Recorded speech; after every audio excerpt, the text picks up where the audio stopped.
بسم الله الرحمن الرحيم ألف لام ميم ذلك الكتاب لا ريب فيه هدى للمتقين صدق الله مولانا العظيم إن الله وملائكته يصلون على النبي يا أيها الذين آمنوا صلوا عليه وسلموا تسليما محبت سے پڑھیے گا الصلاۃ والسلام علیک یا سیدی یا رسول اللہ وعلى آلك وأصحابك يا حبيب الله الصلاة والسلام عليك يا سيدي يا رسول الله وعلى آلك وأصحابك يا حبيب الله الصلاة والسلام عليك يا رحمة للعالمين وعلى آلك وأصحابك يا خاتم النبيين يا شفيع المذنبين يا رحمة للعالمين يا راحة العاشقين يا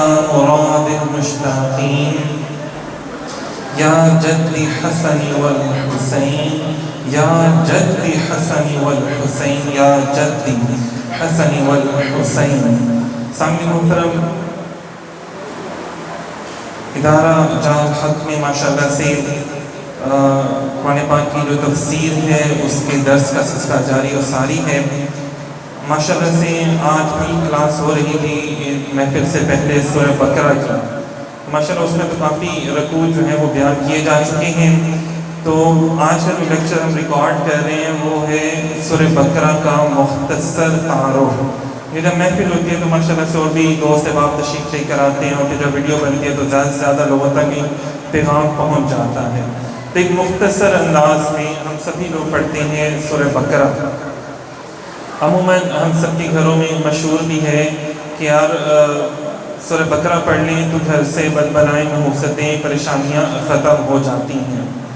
تو ہم بھی بچپن سے پڑھتے آئے ہیں، لیکن جب ہم نے استادوں سے، علماء سے، بزرگوں سے جب قرآن پڑھا اور ترجمہ اور جب تفسیر کے ساتھ پڑھا تو سمجھ لگی کہ جب تک ہم اس کے اوپر عمل نہیں کریں گے تب تک جو پریشانیاں ہیں، یہ جن بھوتیں، یہ چیزیں ہیں، ویرانیاں ہیں، بیماریاں ہیں، یہ ہمارے گھروں سے دور نہیں ہوں گی جب تک ہم نبی کریم علیہ السلام کی پیاری اداؤں کو محبت سے ادا نہیں کریں گے، جب تک ہم غلطیاں چھوڑیں گے نہیں۔ اب جو غلطیاں ہم کرتے ہیں وہ تمام غلطیاں جو ہیں وہ بھی اس صورت میں ان کی نشاندہی کی گئی ہے، اور پھر ان سے بچنے کے جو معاملات ہیں کیسے بچا جا سکتا ہے کہ اللہ تعالیٰ نے فرمایا کہ بھئی دیکھو انہوں نے ایسے کیا، فلاں نے ایسے کیا، فلاں قوم نے ایسے کیا تھا، تم نے اس کو اس طرح سے نہیں کرنا۔ سامعین محترم، یہ سورہ مبارکہ جو ہے مدینہ پاک میں نازل ہوئی۔ مکے میں زیادہ تر لوگ جو تھے نا وہ بت پرست تھے، لیکن وہاں پہ جو بت پرست تھے ان کے ساتھ مقابلہ تھا۔ جب سرکار مدینہ علیہ السلام مدینہ پاک میں تشریف لے کر آئے تو یہاں پہ یہودی بھی موجود تھے، عیسائی بھی موجود تھے، یہاں پر بت پرست مطلب مشرکین بھی یہاں پر موجود تھے۔ اور پھر کچھ عرصے کے بعد چوتھی ایک اور قوم جو تھی منافقین کی، منافقوں کی، اس سے بھی بہت زیادہ نبی پاک صلی اللہ علیہ وسلم کو نپٹنا پڑا، دیکھنا پڑا۔ منافق کون ہیں؟ دیکھیں مکے میں کوئی منافق نہیں تھا، مکے میں کوئی منافق نہیں تھا، کیونکہ وہاں پہ بت پرستی تھی اور لوگ نئے نئے مسلمان ہوتے تھے تو سب کو پتہ تھا کہ یار میں مسلمان ہوں گا تو میرے اوپر بائیکاٹ شروع ہو جانا ہے، ظلم و ستم شروع ہو جانا ہے، گھر والوں نے بھی۔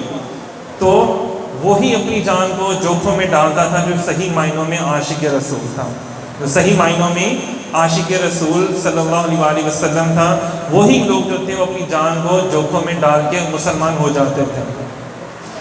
پھر کیا ہوتا تھا کہ ان کے مال، اسباب و جائیدادیں سب کچھ سلب کر لیے جاتے تھے۔ لیکن جب مدینہ پاک میں آئے تو مدینہ پاک میں لوگ مسلمان ہوئے، کیونکہ وہاں پہ یہودی بھی تھے، عیسائی بھی تھے، مشرکین بھی تھے، اور کافی بڑی تعداد لوگوں کی مسلمان ہو چکی تھی۔ تو بہت سے لوگ صرف اس لیے بھی مسلمان ہو جاتے تھے کہ یار ہم مسلمان ہو جائیں گے تو یار یہ مسلمانوں سے بھی ہمیں کچھ مال غنیمت ملتا رہے گا، کچھ نہ کچھ پیسے ہمیں ملیں گے، ہمدردیاں ملیں گی ہمیں لوگوں کی۔ تو یہ لوگ کیا کرتے تھے، مسجد زرار ان لوگوں نے بنائی اور یہودیوں کے ساتھ بیٹھ کے جو تھے ایک غلط پروپیگنڈا بھی کرتے تھے مسلمانوں کے خلاف۔ جب ان کے پاس جاتے تھے کہتے تھے نہیں نہیں ہم تو آپ کے ساتھ ہیں، اور جب مسلمانوں کے ساتھ بیٹھتے تھے کہتے تھے نہیں جی ہم آپ کے ساتھ ہیں۔ تو یہ آج بھی ایسے منافقوں کا ٹولہ ہے. تو یہ ساری باتیں جو ہیں وہ اس میں کی گئی ہیں، ذکر کیا گیا ہے. نبی پاک صلی اللہ علیہ وسلم کی جو شان بھی بار بار بیان کی گئی ہے. سامعین محترم، اس صورت میں کیونکہ یہودی رہتے تھے، بہت زیادہ تھے، علماء موجود تھے یہودیوں کے، اور وہ اپنے آپ کو دنیا کی سب سے بہترین قوم سمجھتے تھے. اگر آج بھی آپ دیکھیں اسرائیل کیا ہے، بدماش ہے نا، قائد اعظم نے ان کو بدماش کہا. یہ ایک بدماش ریاست ہے جو دنیا پر قائم ہو گئی ہے. مسلمانوں کو صرف چھینا چپٹی کر کے ایک کسی کے گھر کو لوٹ کر آپ اپنا گھر بنا لو، تو یہ کہاں کا انصاف ہے. بہرحال ان لوگوں نے کیا کیا کہ انہوں نے سب کے اوپر ایک اپنا وہ روب دبدبہ رکھا ہوا تھا کہ یار ہم مذہبی لوگ ہیں، مذہبی اجارہ داری جسے کہتے ہیں نا، وہ انہوں نے اپنی رکھی ہوئی. جیسے آج بھی ہمارے یہاں پہ کئی لوگوں نے اپنی مذہبی اجارہ داری بنا لیتے ہیں لوگ، بس جو میں نے کہہ دیا وہی ہے، باقی سب غلط ہے. ایسے فتنے بھی ہمارے یہاں پہ معاشرے میں عیسائیوں اور یہودیوں کی طرح کے جو ہے وہ کھڑے ہو رہے ہیں. تو بہرحال یہودی جو تھے، علماء جو تھے، وہ لوگوں سے حق بات چھپاتے تھے، اور وہ یہ کہتے تھے کہ دنیا میں سب سے بہترین امت ہم ہیں اور کوئی نہیں ہے. تو جب وہ نبی پاک صلی اللہ علیہ وسلم کی بارگاہ میں انہوں نے ایسے آ کے کہا، تو دیکھیے اب نبی پاک صلی اللہ علیہ وسلم کے بہاف پر کون جواب دے رہا ہے؟ اللہ تعالیٰ خود جواب دے رہا ہے. اللہ تعالیٰ نے اور ایسے جواب دیے کہ وہ قرآن میں اس کو شامل کر لیا گیا، اور اس کو تا قیامت کے لیے ایک سند بنا دی کہ جناب یہ پوری دنیا کے لوگ پڑھیں گے، تا قیامت کے لیے لوگ پڑھیں گے، اور ان سب کے سامنے یہودیوں کی اصلیت جو ہے وہ سامنے آ جائے گی. تو یہاں پہ اللہ تبارک و تعالیٰ نے جب وہ لوگ بیان کر رہے تھے نا نبی پاک صلی اللہ علیہ وسلم کو کہ ہم لوگ جو ہیں وہ ہم لوگ بہترین امت ہے، تو اللہ تعالیٰ نے فرمایا تم لوگ بہترین امت تھے، تم لوگ بہترین امت تھے جب تک تم لوگوں نے موسیٰ علیہ السلام کو مانا، جب تک تم لوگوں نے موسیٰ علیہ السلام کو مانا اور ان کی باتوں پر عمل کیا، تب تک تم لوگ بہترین امت تھے. لیکن جب تم نے موسیٰ علیہ السلام کی باتوں کو ماننا چھوڑ دیا، انبیاء کرام کا ادب کرنا چھوڑ دیا، تو اب تم لوگ بہترین امت نہیں ہو. تو پھر اگلی سورت میں سورہ آل عمران میں اللہ تعالیٰ نے فرمایا کہ اب اس وقت پوری کائنات میں جو بہترین امت ہے وہ میرے محبوب کی امت ہے. اس وقت صرف میرے محبوب کی امت ہے، مطلب میں اور آپ. تو اس بات پہ سبحان اللہ تو بنتی ہے نا، سبحان اللہ، مری منہ کی سبحان اللہ نہیں، ذرا اچھی سبحان اللہ کہیں.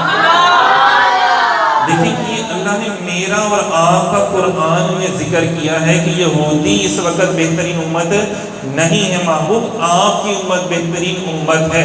اور اب آپ کی امت کی ذمہ داری ہے کہ وہ لوگوں کو تربیت کرے اور وہ ان کی رہنمائی کرے. تو یہ میں نے اور آپ نے یہودیوں کی، عیسائیوں کی اور لوگوں کی رہنمائی کرنی ہے. یہ نہیں کہ ہم نے ان سے باتیں نہیں سیکھنی ہیں، ہم نے اگر کوئی ہم سے بات کرے تو ہم نے اس کو بتانا ہے کہ دیکھو سورہ بنی اسرائیل میں تمہارے بارے میں کیا کیا بتایا گیا ہے. مطلب اللہ تعالیٰ نے جو جو ان کے اوپر احسانات کیے، اللہ تعالیٰ نے ان کو من و سلوہ عطا کیا، فرعون سے بچایا، کتنے لوگ ان کے مر گئے، دوبارہ سے ان کو زندہ کیا گیا.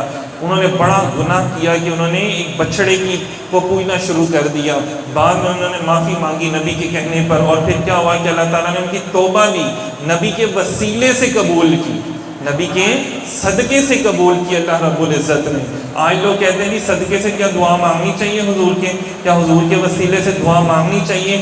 اگر مقتدی نبی حضرت موسیٰ علیہ السلام کے وسیلے سے، صدقے سے ان کی قوم کی بڑے بڑے گناہ معاف ہو رہے ہیں، تو میرے آقا تو امام الانبیاء ہیں صلی اللہ علیہ وآلہ وسلم، خاتم الانبیاء ہیں، سید الانبیاء ہیں. تو حضور کے صدقے سے مانگیں گے تو اللہ تعالیٰ ہمیں کتنا عطا کریں گے تو ہم سوچ بھی نہیں سکتے کہ جس ہستی پر ایک مرتبہ درود بھیجنے سے اللہ میرے 10 گناہ مٹا دیتا ہے، 10 درجات بلند کر دیتا ہے، اور 10 نیکیوں میں اضافہ کر دیتا ہے، تو جہنم سے مجھے دور کر دیتا ہے، جنت قریب کر دیتا ہے جن پر صرف درود بھیجنے سے. اور اگر میں ان کے کہنے پر عمل کرنا شروع کر دوں تو اللہ تعالیٰ مجھے کتنا عطا کرے گا، نوازے گا. تو سامعین محترم، یہ ان کے جو باطل عقائد تھے وہ سارے کے سارے جو ہیں وہ اس میں سورہ بقرہ میں بیان کیے گئے ہیں کہ کس طرح انہوں نے کتنے انبیاء کرام کو باقاعدہ انہوں نے ان کے ساتھ خلاف سازشیں کی، ان کو شہید کیا. کہ جب وہ ذرا غور سے دیکھیں کہ وہ حضور کی بارگاہ میں بیٹھے ہوئے تھے اور اپنے آپ کو بہترین کہہ رہے تھے، تو ادھر سے اللہ تعالیٰ آیت نازل فرما رہا ہے کہ تمہارا کچا چھٹا یہ ہے سارا کا سارا. مطلب ان کو لگا کہ جناب انہوں نے تو توریت انجیل نہیں پڑھی، سرکار نے ظاہری طور پہ اسکول مدرسہ یا اس وقت کی جو بھی تعلیمی ادارے تھے وہاں نہیں گئے تو ان کو نہیں پتہ ہوگا، لیکن ان کو نہیں معلوم تھا کہ میرے آقا سب جانتے ہیں، میرے آقا کو اللہ رب العزت نے ہر وہ علم عطا فرما دیا جو غیب کا علم کہلایا جاتا ہے. تو علام الغیوب نے خود جب عطا فرما دیا تو پھر پیچھے کیا چھپا رہ گیا. تو یہاں پہ اللہ رب العزت نے تمام باتیں جو ہیں وہ بیان فرمائیں اور پھر وہ لوگ حیران رہ گئے. اور پھر ان میں سے جو عقل والے تھے، جو سمجھدار تھے، جنہوں نے پڑھا ہوا تھا سارا کا سارا، تو اللہ پاک جانتے ہیں، اللہ پاک فرماتے ہیں کہ محبوب یہ آپ کو اس طرح جانتے ہیں جس طرح یہ اپنے بیٹوں کو جانتے ہیں.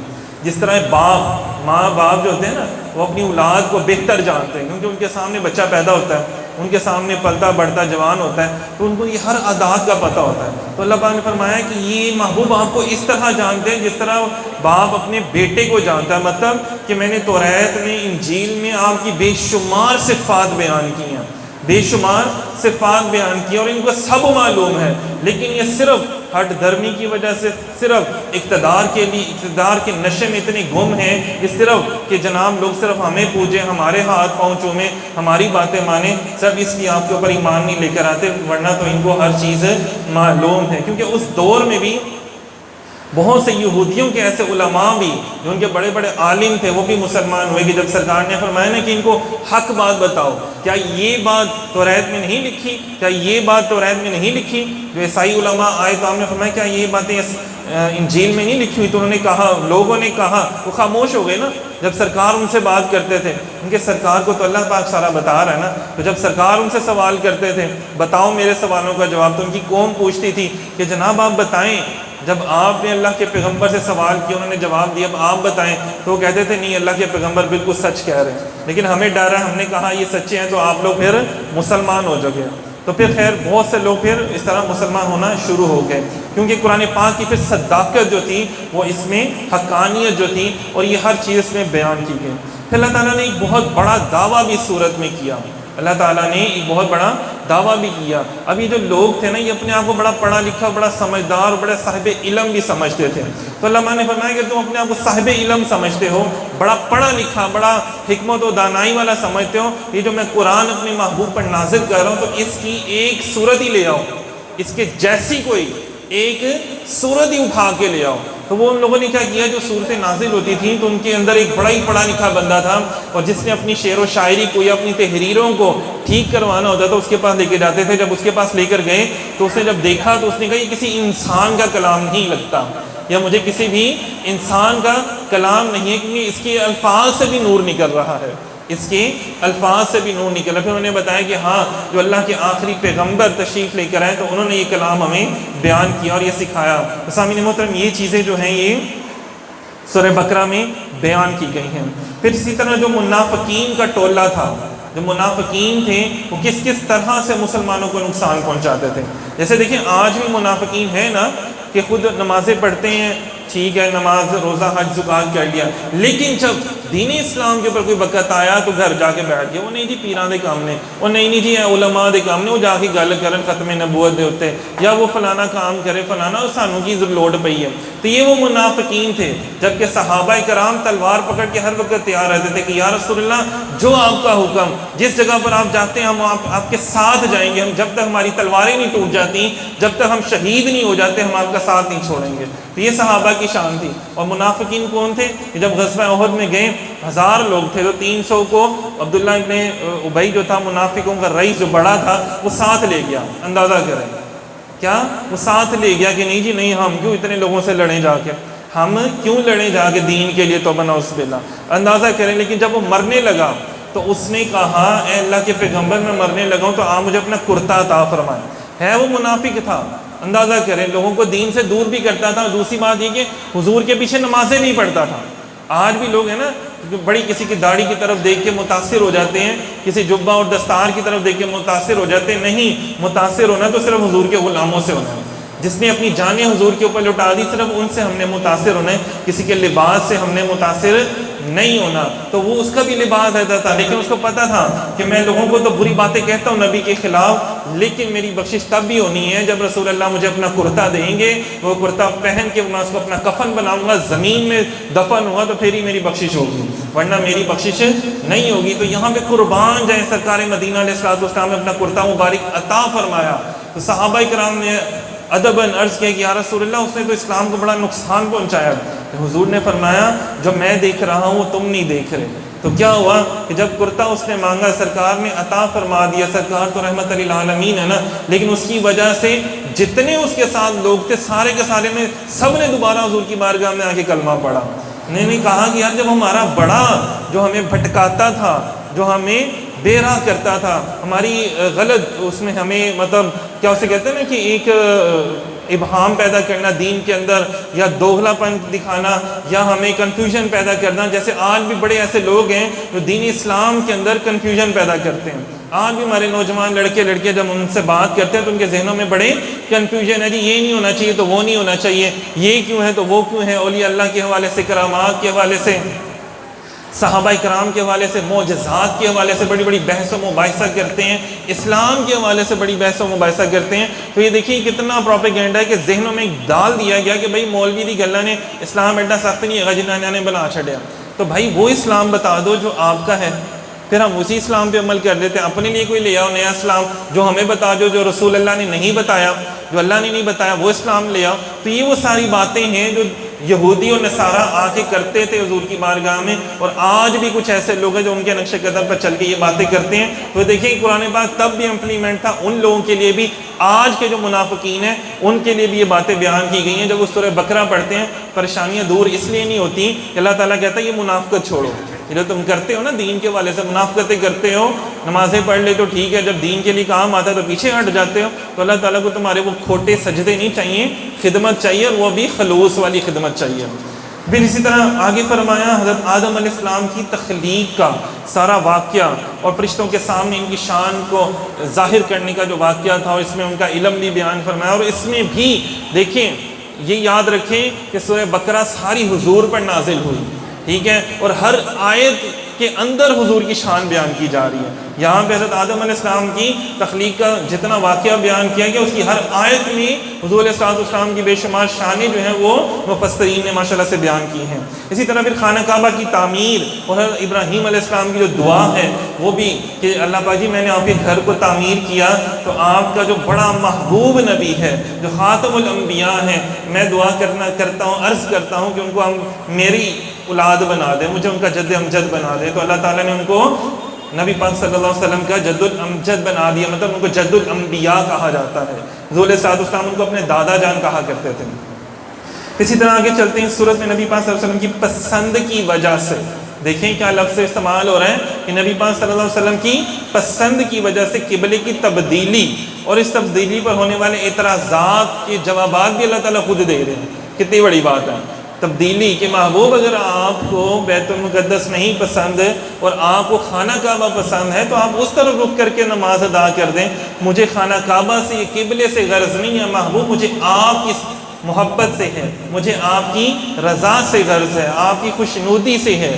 کتنی بڑی بات ہے کہ اللہ تعالیٰ اس میں یہ بھی فرما رہے ہیں. نبی پاک صلی اللہ علیہ وسلم بار بار آسمان پر نا سر اٹھا کے دیکھ رہے تھے تو اللہ پاک نے بڑی محبت سے فرمایا کہ محبوب ہم دیکھ رہے ہیں آپ کا بار بار آسمان پر سر اٹھانا, تو محبوب آپ نماز ختم ہونے کا بھی انتظار نہ کریں.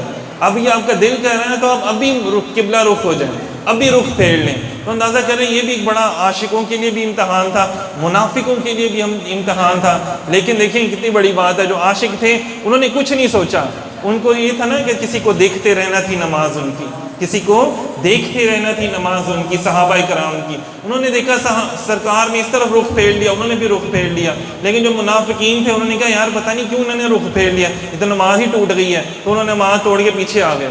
لیکن جو عاشق تھے وہ حضور کے ساتھ انہوں نے نماز پوری پڑھی اور کسی نے نہیں پوچھا کہ یا رسول اللہ یہ کیا ماجرا ہو گیا. یہ تو بعد میں پھر اللہ تعالیٰ نے فرمایا کہ بھئی یہ ماجرا ہے, یہاں پہ تو سارے محبوب سے محبت کا معاملہ ہے, یہاں سے تو سارا محبوب سے محبت کا معاملہ ہے. یہ سارا دیکھیں کہ اللہ تعالیٰ نے یہ آیتیں محبت والی بیان کی ہیں تاکہ یہود و نصارہ کو بتا سکیں کہ موسیٰ علیہ السلام میرے کلیم ہیں, لیکن جن کی بارگاہ میں تم بیٹھتے ہو, جن کا انکار کر رہے ہو, وہ میرے حبیب ہیں, وہ میرے محبت سے بولے وہ میرے حبیب ہیں. صحیح ہے. اسی کے بعد پھر اس کے اندر عبادات اور معاملات جیسے نماز قائم کرنے کا ذکر ہے, زکوٰۃ ادا کرنے کا, رمضان کے روزے رکھنے کا, خانہ کعبہ کا حج کرنے کا, پھر اللہ تعالیٰ کی راہ میں جہاد کرنے کا بھی حکم ہے. دیکھیں کہ حضرت موسیٰ علیہ السلام نے جو جہاد کیا اس کا بھی حکم ہے، اور جو نبی پاک صلی اللہ علیہ وسلم نے جہاد کیا تو دیکھیں تمام انبیاء کرام جو تھے وہ اللہ کی راہ میں لڑتے رہے ہیں، جہاد کرتے رہے ہیں۔ پھر دینی معاملات کے حوالے سے چاند کی جو تاریخیں ہیں، چاند کے جو معاملات ہیں، آسمان، اسٹرالوجی جسے کہا جاتا ہے، اسٹرالوجی کا جو علم ہے وہ بھی سارا اس میں ماشاءاللہ سے بیان کیا جا رہا ہے۔ پھر اللہ تعالیٰ کی راہ میں مال خرچ کرنا یہ بھی سکھایا جا رہا ہے۔ لوگوں نے آگے پوچھا یا رسول اللہ ہمارے پاس مال ہے ہم اس کو کیسے خرچ کریں؟ تو دیکھیں اللہ تعالیٰ نے قرآن پاک میں آیات نازل فرما دی کہ بھئی جو تمہارے قریبی رشتہ دار ہیں پہلے ان کو تلاش کرو، دیکھو ان کی مدد کرو، پھر اپنے ارد گرد محلے داروں کو دیکھو، پھر اور جو مسلمان ہیں ان کو دیکھو، پھر اس کے بعد جو غیر مسلموں میں جو ضرورت مند ہیں ان کو دیکھو۔